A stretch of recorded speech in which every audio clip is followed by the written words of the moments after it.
In today's video, I'm going to teach you how to stop Chrome background apps if you've noticed Google Chrome continuing to use resources even after you close your tabs. Adjusting a few settings can help reduce background activity and give you more control over what Chrome is allowed to do.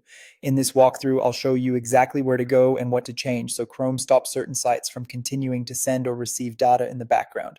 First, open Google Chrome on your computer. Make sure you're in the main browser window so you can access the menu and settings without any distractions. This process only takes a minute, and once you know where the setting lives, it's very easy to manage in the future. Next, look to the top right corner of Chrome and click the three-dot menu.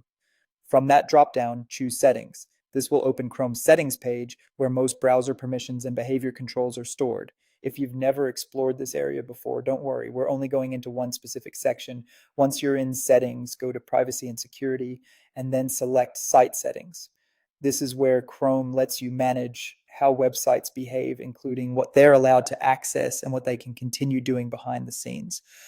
It's a useful area to know about because many browser-related permissions are organized here. From the Site Settings page, scroll down until you reach the Additional Permissions section. In that section, click Background Sync. Background Sync is the feature that allows sites to finish sending or receiving data even after you've closed them. In some cases, this can be helpful, but if your goal is to stop background activity, this is the setting you want to adjust. Now, choose the option that says Don't allow closed sites to finish sending or receiving data. Once this is selected, Chrome will stop allowing sites to continue syncing in the background after they've been closed. This can help reduce unnecessary background usage and may also improve performance, especially if you tend to keep many sites open throughout the day. After making this change, you can simply close the Settings tab.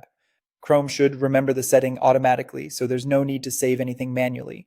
If you ever want to reverse this later, just come back to the same background sync menu and switch the option back. And that's it. You've successfully changed the setting that controls whether closed sites can keep working in the background in Chrome.